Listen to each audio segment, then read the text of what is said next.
Welcome to a live episode of The Leader's Mindset. We're still bringing you illuminating conversations with leaders who are making an impact in business in our communities. We're just doing it live today, so feel free to throw your questions and comments into the comments section. And we've got an amazing guest for you today, my good friend Mike Andrews. He's an Air Force veteran, he's a husband and a father, and he's a cybersecurity consultant. Being live with Mike today lets us talk about things that are really timely, like getting our cybersecurity house in order as 2024 is rapidly approaching. And we want to keep ourselves protected in 2024 and going forward. And we're going to talk about a little bit about what he has planned for himself and for his company coming up in 2024 as well. His company's name is Yastis, and he's going to tell us all about that and what he's got coming up in the coming year. Thanks for joining us, Mike. Hey, Jason. Thanks for having me today. I'm really excited to be here and just talk about cybersecurity and leadership.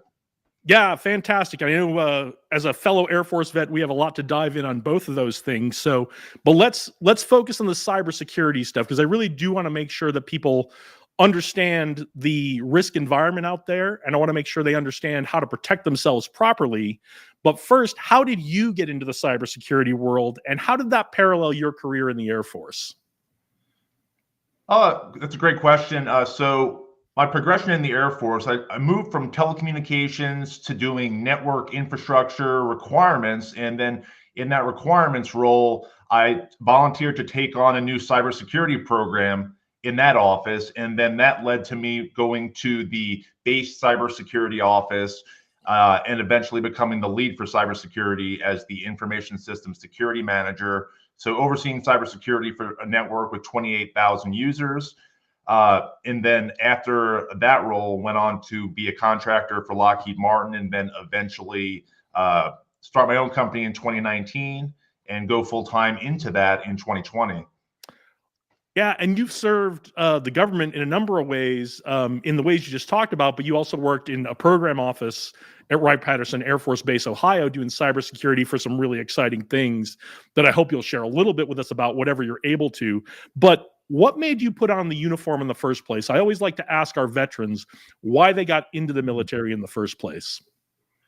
Well, two things. Growing up in New York City, it was kind of chaotic. So I felt like I wasn't getting a real representation of how things are throughout the country. So I thought some time out of New York would benefit me. And at the same time, I had some real strong feelings about what happened at 9/11. You know, when you're seeing pamphlets from the World Trade Center flying and landing in front of your house, and you pick them up and there's char marks on it, it was just pretty hard for myself, family, and friends. And then I thought a good way to both see the rest of the country and to react in a positive way to 9/11 was to join the military for a few years. And then that eventually snowballed into a lot longer than 3 years. I just hit 20 years a couple weeks ago. Yeah, congratulations. I remember. Thank you. I remember 9/11. I remember about 2 weeks after 9/11, I was on a flight down to Langley Air Force Base in Virginia for one of the things I was working on. It was a military flight, and we flew over, we kind of flew a little south of Manhattan, and you could still see the plume coming out of Ground Zero at the time. And that, even a couple weeks later, had such an impact on me. 9/11 was so powerful for everyone, even those of us who were in at the time. And also as a kid who grew up in the Northeast as well, I think time outside of the Northeast serves us all very well. It's a little bit different world up in the Northeast than it is in the rest of the country. So we'll get back to some of your military and civilian career for the government, but how did Yastis come about? What were you doing prior, and what drove you in that direction to be an entrepreneur?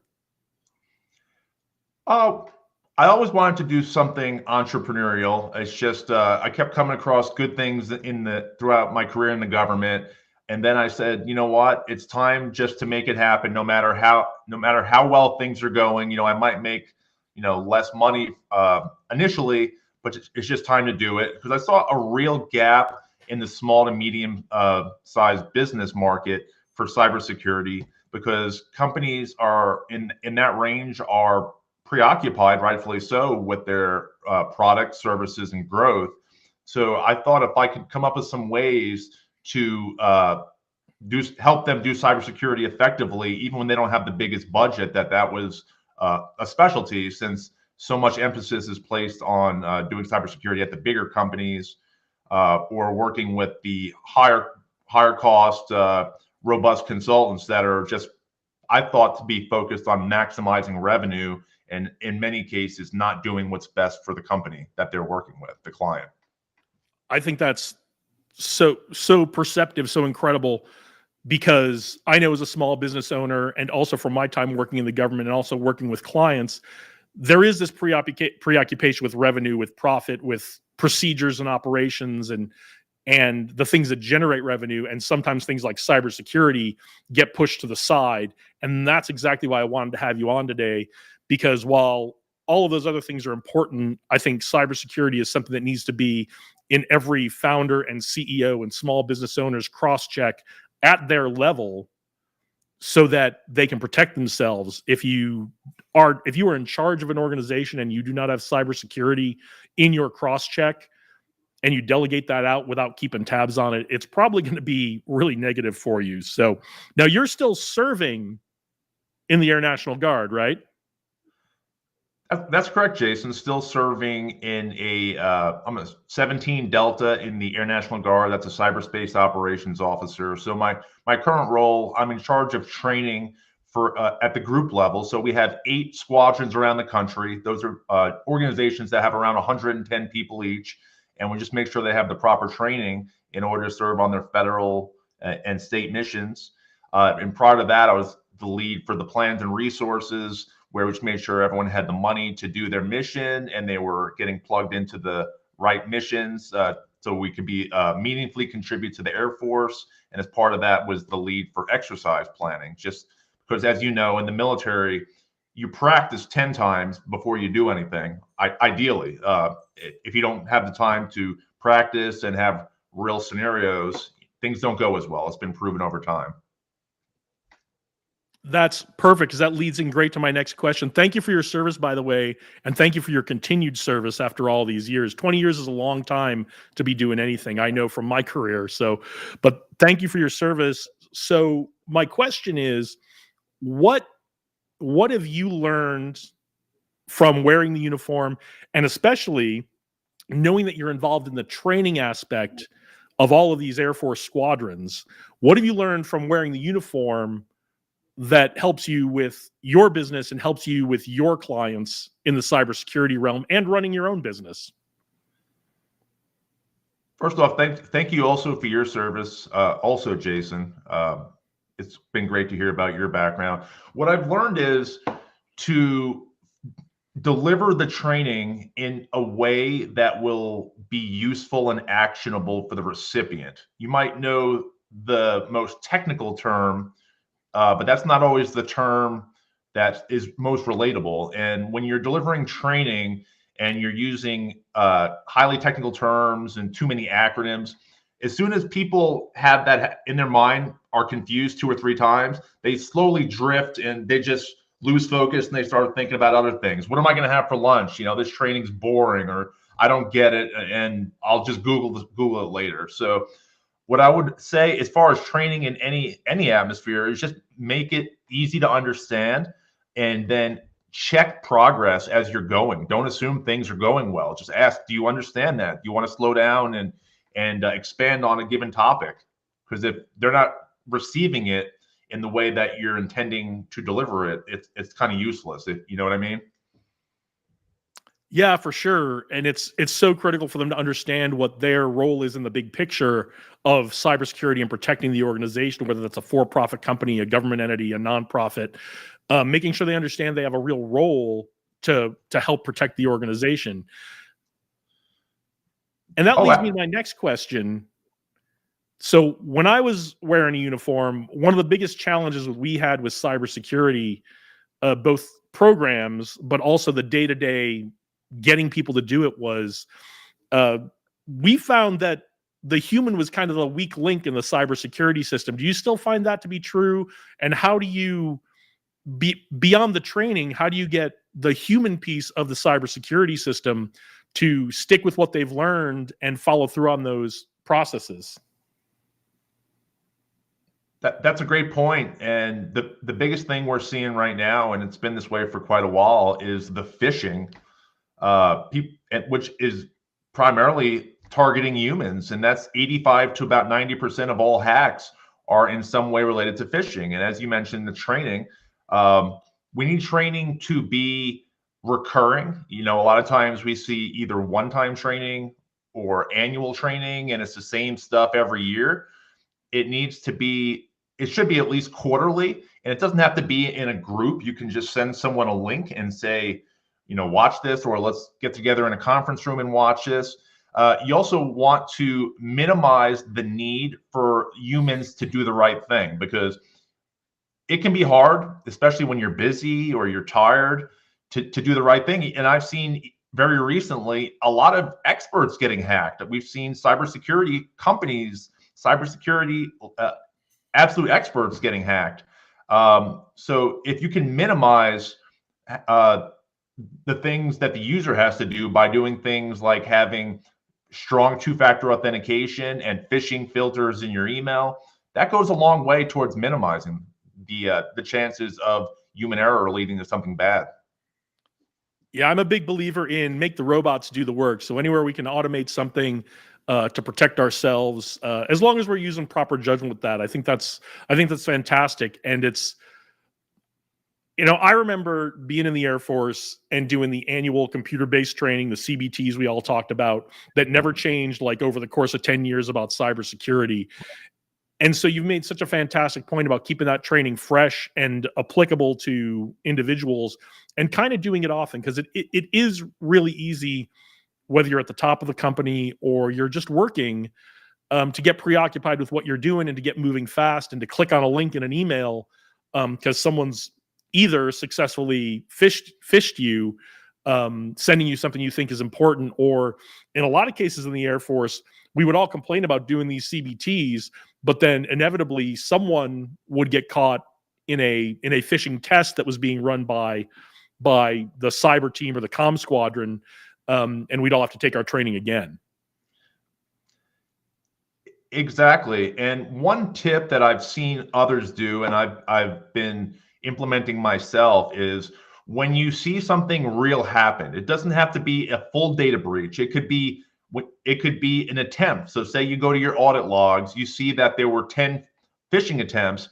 Take one of them, put it in an email, put it out to all your employees in simple terms and say, this is actually happening to us. Because what I find is it takes the mindset up a notch. Like when people realize that your actual company or organization is being targeted, it does wonders. And these things do happen. Very rarely do I go through audit logs with clients and not see anything in there. That's so great, because I felt when I was in the military, they were always trying to catch us. They were always trying to trick us. And I think your approach might be a more solid approach from a training perspective of, look, this is real. This is what someone tried to do to us. Be on the lookout for these kinds of things. Is that something you find effective working with your clients? That works very effectively because you talk briefly about the phishing tests, and I've seen those be a little kind of effective, but it does leave a bad taste in the user's mouth.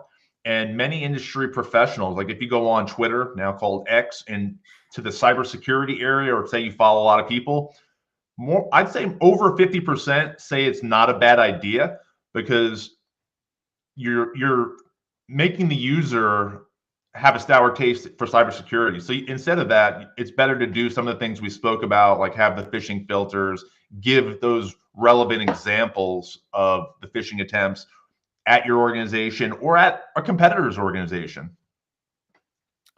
Yeah, as someone who's very focused on leadership, and my own personal experience with it, I get real concerned about how that impacts the trust between employer and employee when the employees feel like you're trying to trick them into making a mistake. So, as cybersecurity professionals, you guys have to figure out what the right way to go into any organization is, and figure out how to really educate the team there. And, phishing tests might be part of that, and more knowledge-based things might be part of that, or more example-based things might be part of that. Okay, so we're wrapping up 2023. We're getting ready for 2024. all the entrepreneurs, all the leaders in business, everyone running a nonprofit, everyone wants to hit the ground running. You talked about preoccupation with the mission and getting things done. So what are the things, we've got a couple weeks before we hit the first of the year, what are the things we should all be thinking about to get ourselves ready to stay focused on cybersecurity while we hit the ground running, doing the great things we do in our organization? That's a great question. There's a lot of things you can do. And like I mentioned earlier, it's good to focus on the easy wins and what's actionable. So applying two-factor authentication, or just going to a more robust solution, such as a hardware token, or at least an app like Google Authenticator, is a big one. That solves a lot of the phishing problems, because even if someone clicks on a phishing link and your password's stolen, if the hacker doesn't have your authenticator device, then it's kind of useless. So that's a big one right there. I would also recommend verifying backups. Make sure the backup is enabled. Test the restoral process to make sure that when you need to do it, it works. Because a lot of times you might go into your backup method and it looks like it's working properly, but then when you switch over to it, it doesn't work right. So you want to make sure you're testing that out. And also just go through and see what you're finding. Like if you have antivirus or an audit log, go in there. Having it running isn't enough. You have to just go in and check every so often, because we can automate a lot of things, but it still does take a human going in and just making sure things are running right. Because so often I work with clients and they think things are working right, and then before you know it, we go in and look and see that it hasn't worked right for months. So like with any tool, we got to make sure it's working. We got to make sure we go in and look at that data. It's not enough just to run the tool. We've got to make sure that we're looking at what the tool is telling us so we can factor it into our decision-making process, right? Exactly. So you want to get the right tools, then configure them properly, and then just go back every so often, make sure it's still configured properly, and look what findings you have. It doesn't have to be a very complicated process, doesn't have to be very time consuming. So for the stuff that can't be automated, what I recommend is simply setting calendar reminders, whether it's the IT staff or if a company is really small, just the business owner, and just putting less than an hour a week, in many cases much less, you can really have effective cybersecurity on a small budget or just doing it yourself. That's great. Well, I'm glad to hear there's one area where AI is not going to replace us yet. We still need a human in the loop on these cybersecurity functions. Real quick, because most of our audience is pretty technically oriented, but can you explain what two-factor authentication is for someone who may be a new entrepreneur who's just kind of getting into all this and striking out on their own and trying to figure out how to protect themselves? Yes. So two-factor authentication is a combination of 2 out of 3 things.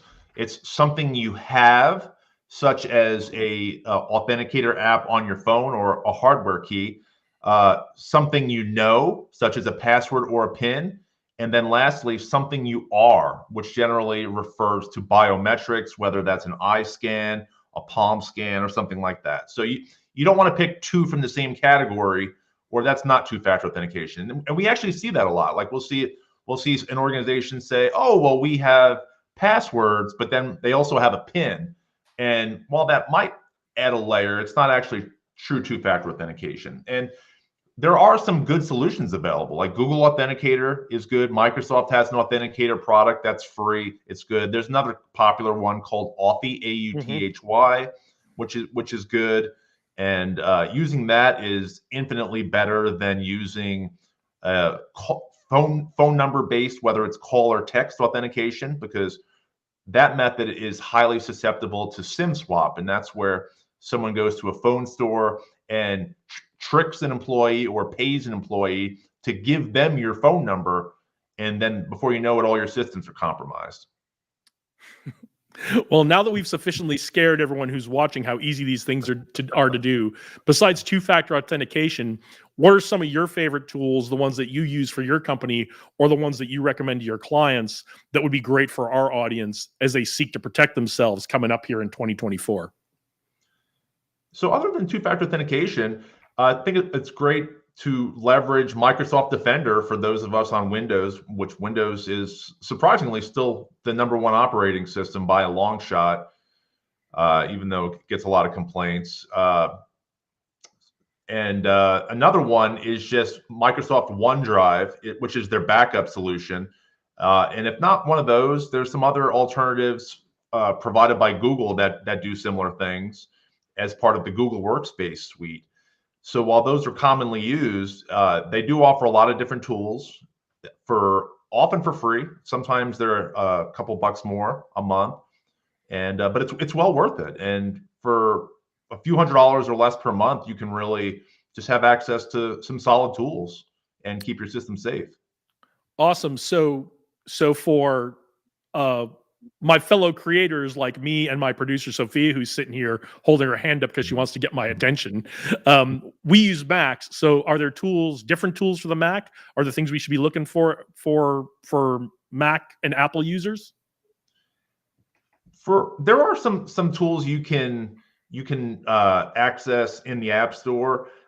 Apple in general, it is considered safer because it's less customizable. It's harder to get access to the back end of Apple.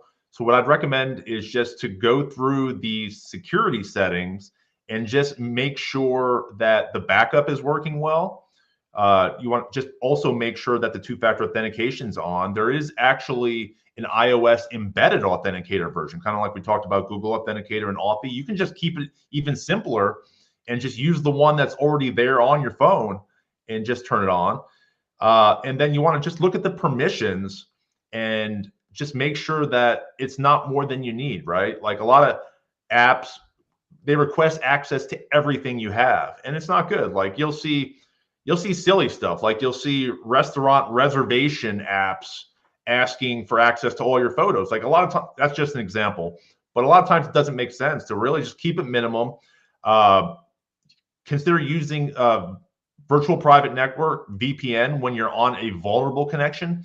If you're on your home encrypted network, you generally don't need to do that unless you need to appear that you're in a different location. But definitely public Wi-Fi, it's good to do just as a precaution, so you can make sure that no one's spying on what you're doing and capturing your keystrokes or anything like that.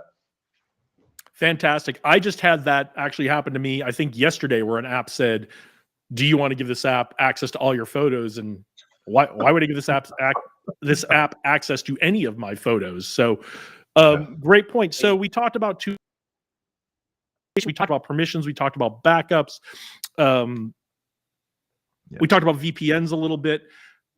Are there any other big picture principles that you think leaders ought to know about and think about when they're thinking about their cybersecurity? Yes. So compliance, it's a big one. And every company that collects user data, even if it's only one user, has to then focus on compliance related to their industry. So in the medical field, you have HIPAA. Payment sector, you have the payment card industry data security standards. So it's important to take those things into account because if, for example, in the payment card sector, if you don't, the payment card companies can just shut you down. And that, in a lot of cases, that could destroy the business.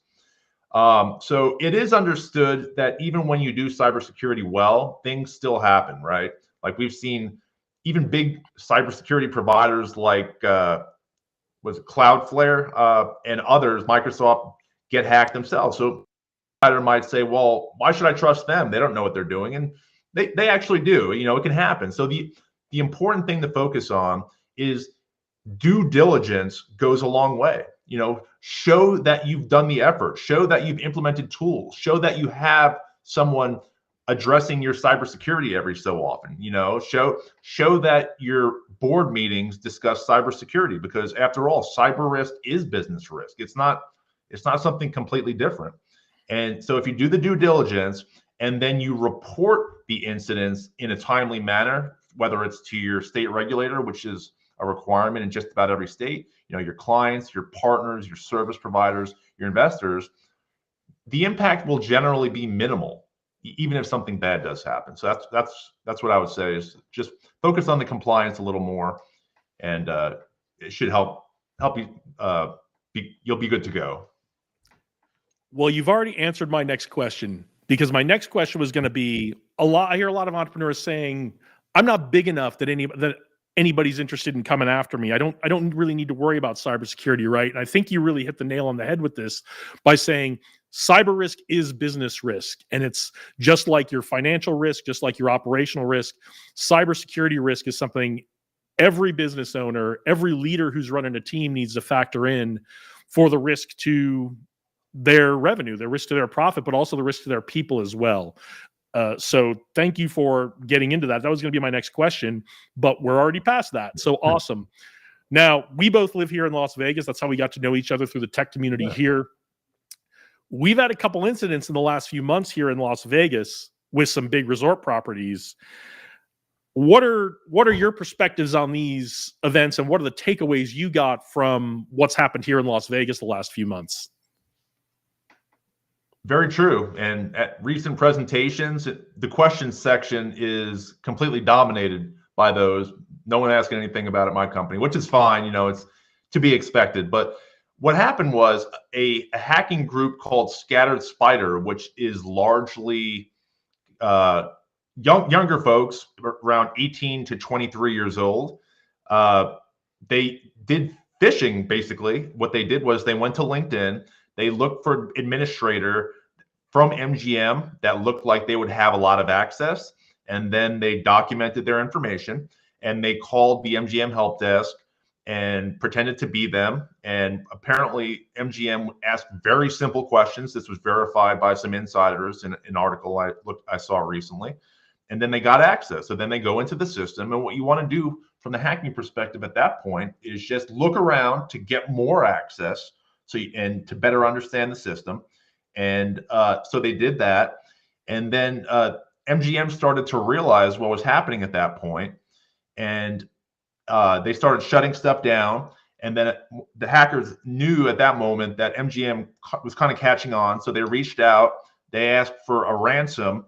MGM said no. And then they encrypted their systems.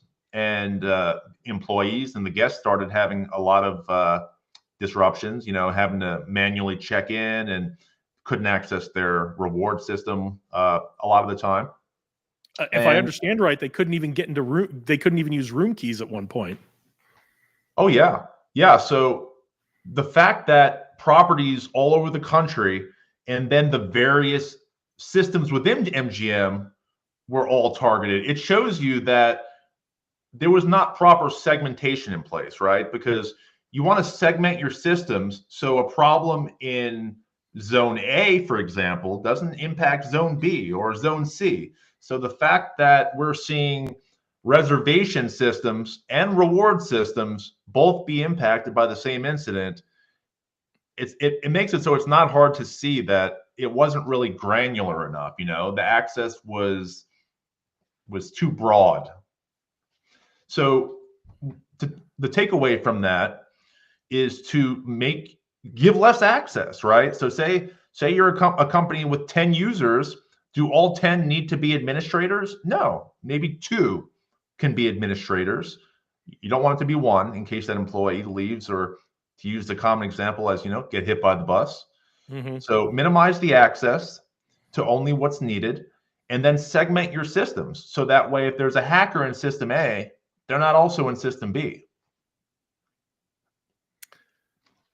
Yeah, so that's another principle that we should all be thinking about, even as small business owners or entrepreneurs, is segmenting our system and maybe thinking, do I want to go with the all-in-one solution that for things that are offered out there for my systems, or do I want to segment things out a little bit and have a little bit more control over individual things? We talked a lot about cyber tools, but you're running a business. What are some of your other favorite tools that you use to run your business besides the cyber tools? That's a good question.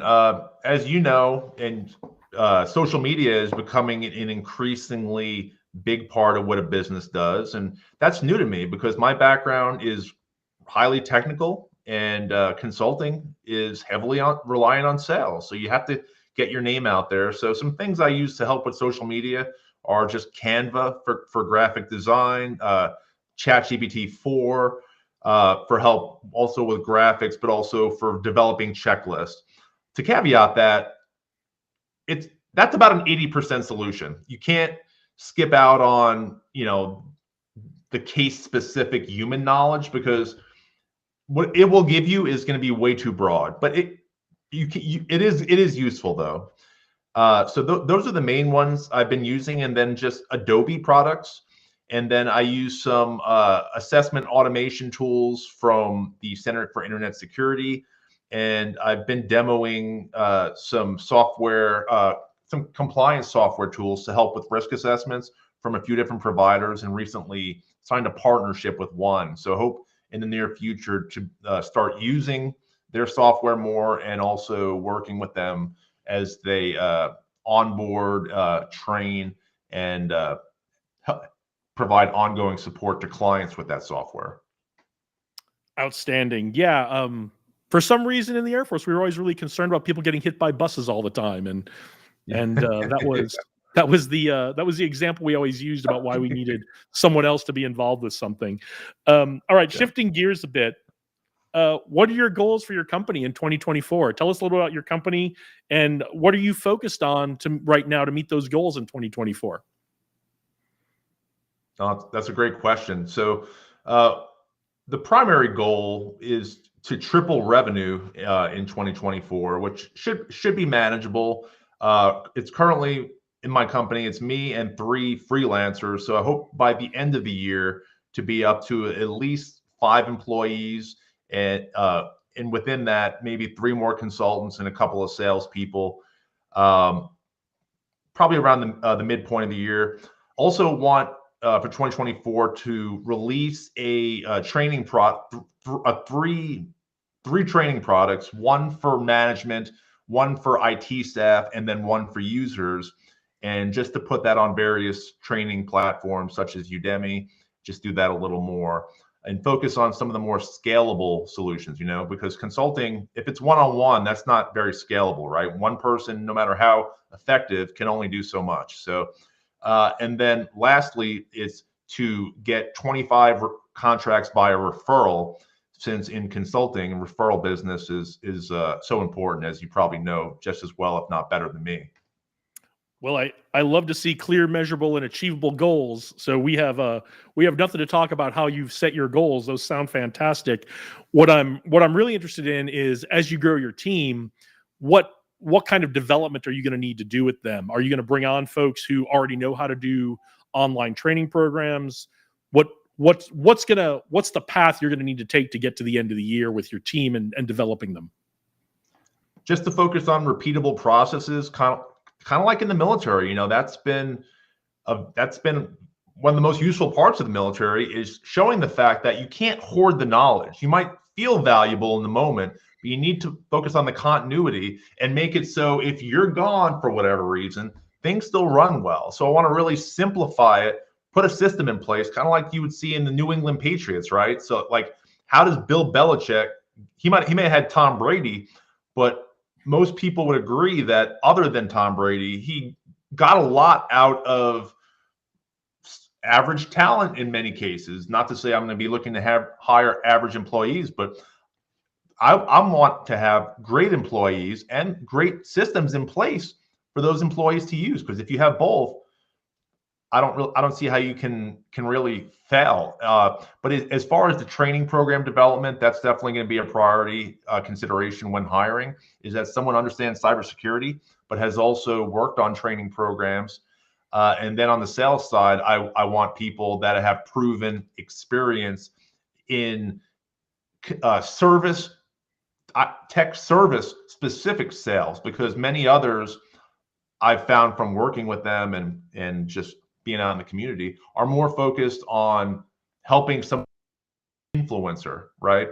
So so I want to focus the sales aspect and social media in general on allowing the business to thrive. So I'm not becoming the face of the business over time, or say one of the employees becoming the face of it over time, and just make it so the business can stand on its own as a trusted entity.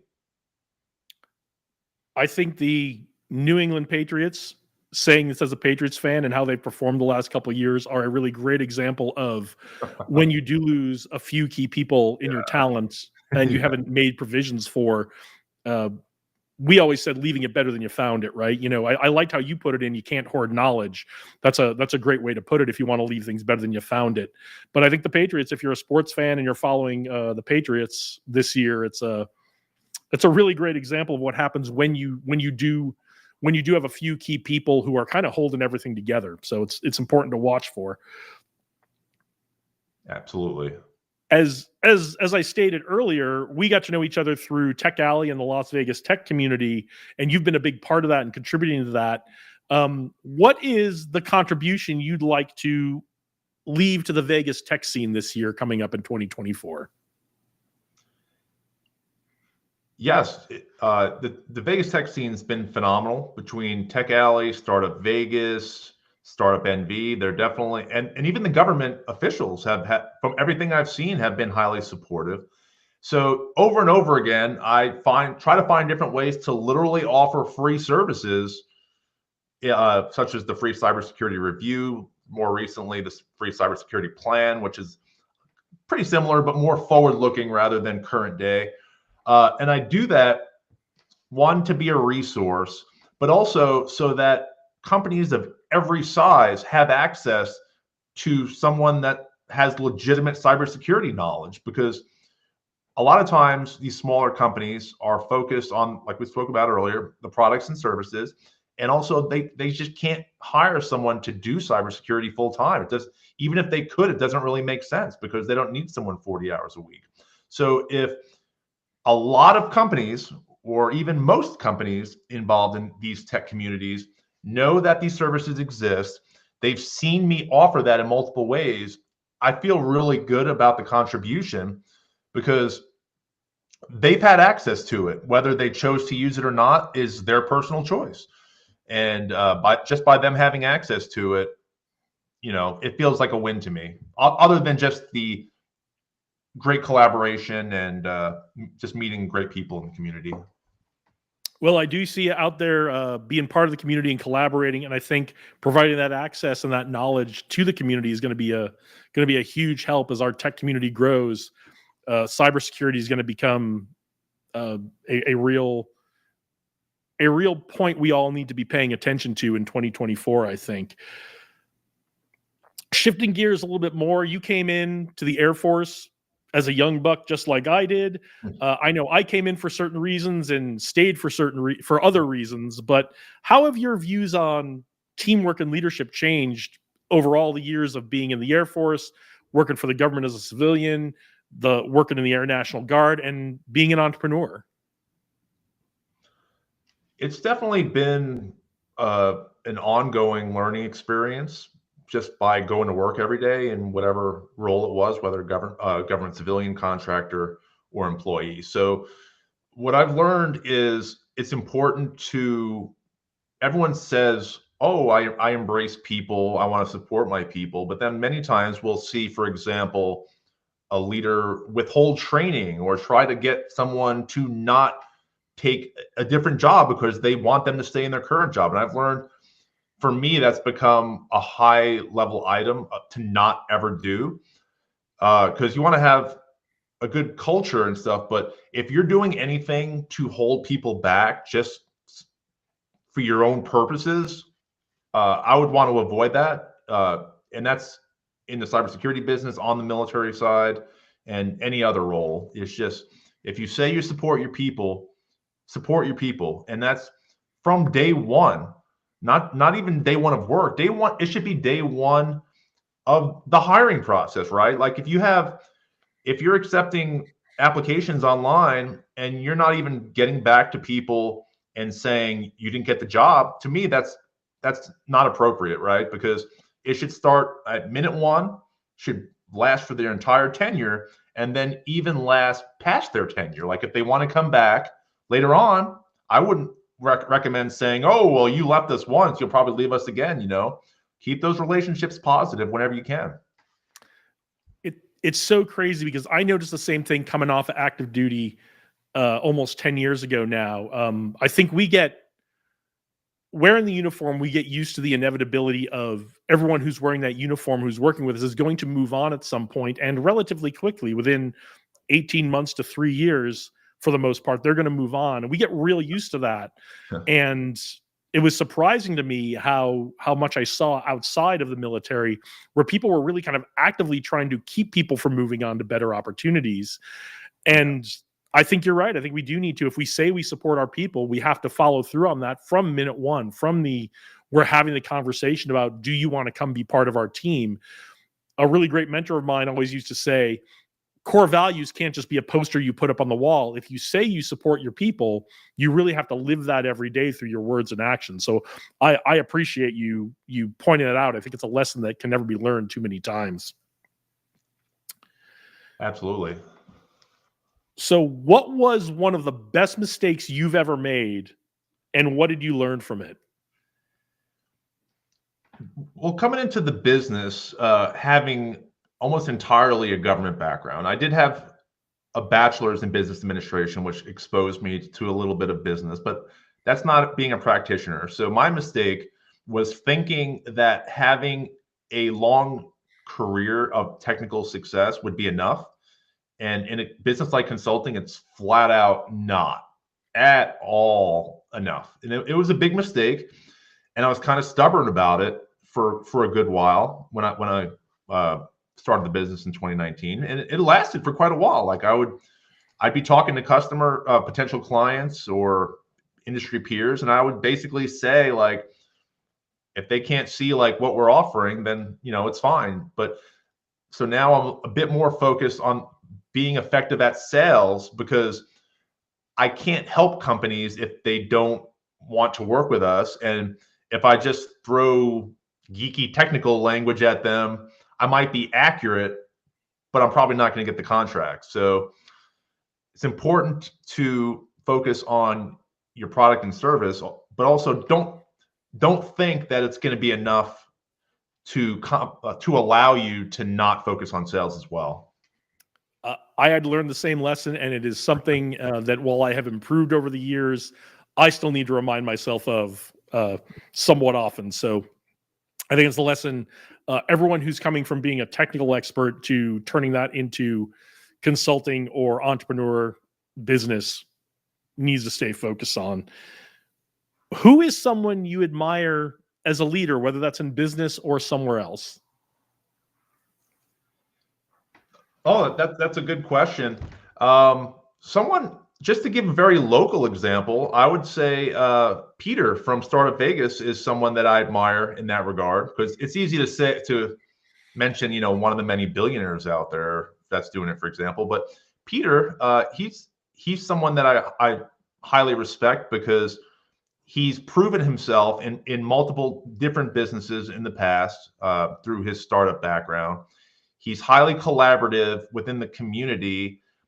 He's involved at the state level with Startup Vegas and Startup NV, doing the fund work, and he's willing to help anyone at a moment's notice, and also just such a nice person. So we haven't got the chance yet to work hand in hand like on something official, but just seeing him in the community for around 18 months is, I'd say he's a good example of someone that I respect in that way. Wholeheartedly concur. Peter's great. For if you are not part of our community and you don't know who we're talking about Peter Tomasic, one of the founders of Influential, has a new venture called Let's Rollo right now. And honestly, just a super nice and great guy. But yeah, he's founded Startup Vegas and given back to the community in a way that we really need here in our startup community. Just doing such great things. I concur wholeheartedly. Peter's amazing. Oh, definitely agree. And his co-founder Heather as well, in this same capacity, I would say. Yeah, and what's great about both of them is that they are, beyond just their own things they have going on, they're so involved in other things in the community as well. They're just doing great things. Yeah. So 2024 is going to be a big year for you. You've got some big goals, but what keeps you up at night? What are the really significant challenges on your mind going into the new year? Just making sure that the work is making a difference, right? Because initially, when I started getting clients and doing these assessments, I would just send them over a list of a million things, because unfortunately, if you're looking for problems, you're going to find problems. And then sometimes it wouldn't become actionable because I assume they were getting that list, looking at it and saying, well, we can't ever do all this. Let's not do anything. So I just got to keep a focus on making sure everything that I do is actionable, and I have to account for that in everything, including the sales process. Every meeting, I don't want to be having meetings for the sake of having meetings. As they say, if a meeting can be a text or an email, let's just do that, because we got to really value each other's time. Time is the most valuable commodity. So if we just be effective with our time and keep things actionable, that's my biggest focus for the year, because I know my company can make a big difference. But I just want to make sure that it's understood that we want to make progress, right? We don't want to do things for the sake of doing them. That's fantastic. I think you're well on your way, and that's great stuff to be concerned about, and great ways to approach that. You've got a lot going on. You've got a young child at home. How do you stay calm and centered? What tools and techniques do you use to stay calm and centered and focused with everything you have going on? That's a good question. Good question. So what I do to try to manage it well is I keep my priorities. My family's first. I do care about the business. I do care about our community. I bend over backwards to help. But I got to make sure my family also knows that they're the priority. So the way I do that is I do a lot of work at night. The work that the work that I do during the day is generally the things that can't be done at night, like meetings, like filming this. Like, I don't think you wanted to meet with me at midnight tonight, so we do this during the day, which it makes sense. And then when it's down to doing the hardcore work, whether it's going through systems and looking at things, I do that generally between 9 p.m. and 1 a.m. And it's been really effective for me, because it gives flexibility with the family. It allows me to stay mentally fresh, because I don't feel like I'm lacking as a husband and a father. And some other people I've told that to, they said, no, that's a good idea. I'm going to start doing that a little more. That's great. It sounds like you've got really well-developed time management skills and some clear priorities set. And I do like the idea of doing some leader's mindset after hours content at like midnight. So maybe that's something we'll put into the content stream here coming up in the future, and see if interviews go differently at midnight than they do at 10 in the morning. You probably would. I have no doubt. I think that'd be a lot of fun. Yeah. So, and being an entrepreneur is not all doom and gloom and challenges and right. How are we going to meet our goals and everything? What are you excited about coming up in 2024? What's really got you motivated and excited for this coming up year? I'm just really excited about how things are developing within the Vegas community. It's like, initially I came in and maybe people thought, oh, this guy's like a consultant. He probably just wants to, make $1, just wants more money. And I think the relationships have developed to a point where I've become friends with people to a higher degree. We generally like seeing each other. So I'm just excited to just continue to take part in the community and to be a resource and to get to know people better, because it's been great. And I think we're at a point it's just going to accelerate as far as what we can do together. I do too. I think we're really at a crossroads here in Las Vegas, and I think the right folks are pulling more folks together to really get some fun things and some exciting things going here in our entrepreneur community, our tech community, our small business community, and our veterans community, and marrying all of those things up, meshing all of those things together to do some really exciting things in 2024. And as you mentioned way early in the interview, even local government is getting in on the act and doing some really great things to make all that happen. What is someone or something you're grateful for?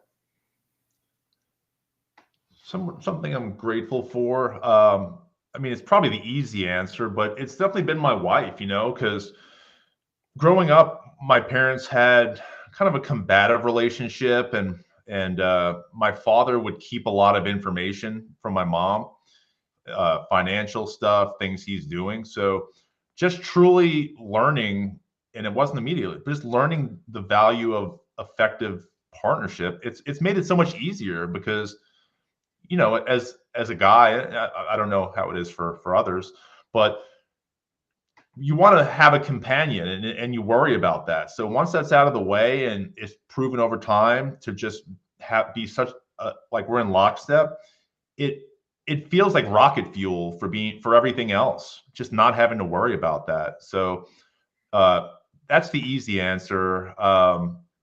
Let's think of a little bit of a harder answer. Um, someone I'm grateful for outside of my family would be probably a close friend, Eric Rodriguez.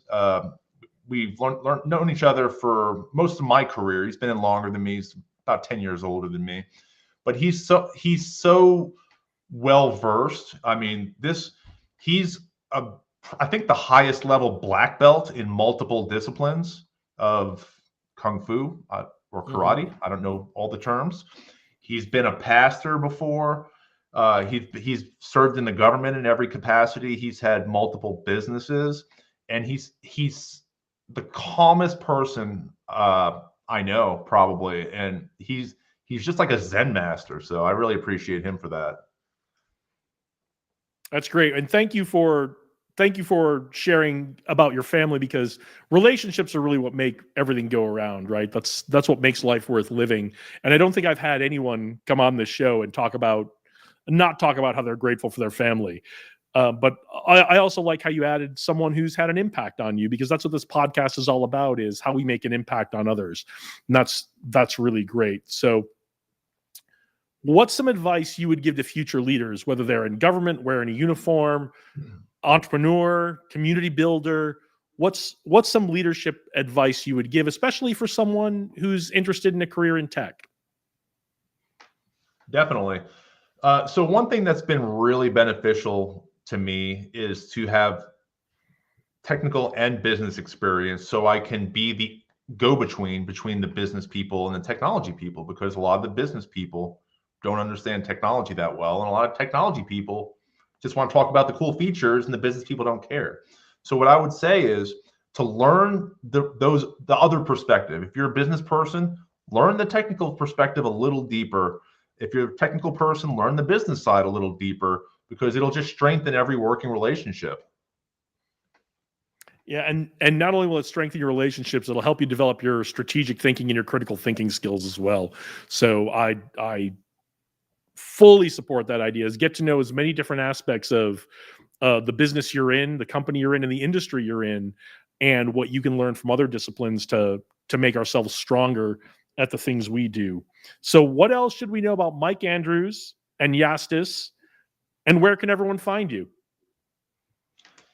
Yeah. So for myself, I just want to have a meaningful life that has no regrets, because I found that regrets are worse than failure to me. And I've heard a lot of other people say that. So just do something, dip your toe in the water and just give it a try. It doesn't have to be hard. It doesn't have to be expensive. Just get started, contact someone, do cold messaging, ask for a meeting. Just don't have those regrets.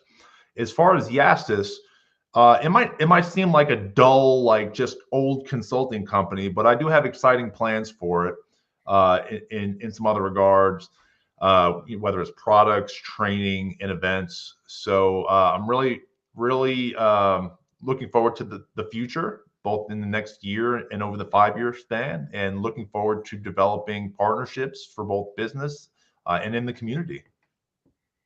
That's great. And anything we can do here at the Leaders Mindset or Jason LeDuc Leadership Consultants to help you bring that about, please let us know. We're huge fans and huge supporters. And that's great advice. Just go out and do something. Don't Yeah. the biggest regrets will be when you think about the things you didn't do, the shots you didn't take, right? So just get out there and do something, even if it's small. You'll feel a lot better. All right. So where can everyone find you? Absolutely, Jason. So me personally, I like to use LinkedIn, but the business itself is on LinkedIn, Facebook, and Instagram. Post there at least every week. Got to do a little more. Going to be working to improve content in the future, but please reach out if I can help any of you. I absolutely would love to. Whether that's free cybersecurity plan, you just want to meet to discuss something. Like I try to be real easy to talk to. I'm obsessive about collaboration. Like if you message me at 11 p.m. and say, let's have a meeting in an hour, mostly always I'm going to say, okay, let's do it. And then we'll figure out the rest later. So just want to be here for you and everyone else in the community that might be watching this. That's great. Thank you for being so accessible. I think that's what we really need for our tech community, is to help each other out and be accessible. Thank you for being here today for our experiment and our first live broadcast. I hope it went well for you. I think it went pretty well, but we'll do a little postmortem on it. Thank you for your continued service wearing the uniform in the Air National Guard. That means a ton to me. And thank all of you for tuning in today and watching us with our experiment with the first live episode. I'm planning on bringing you more of these with great folks like Mike. If you like Mike, please check out some of our other videos. Please like, comment, and share this if you enjoyed what you saw here today. We love sharing these conversations with you. This is what it's all about to me, is about access, trying to bring these knowledgeable folks who are knowledgeable in so many ways to help you and make an impact on you. And whatever you have planned today, do it in a way that makes an impact.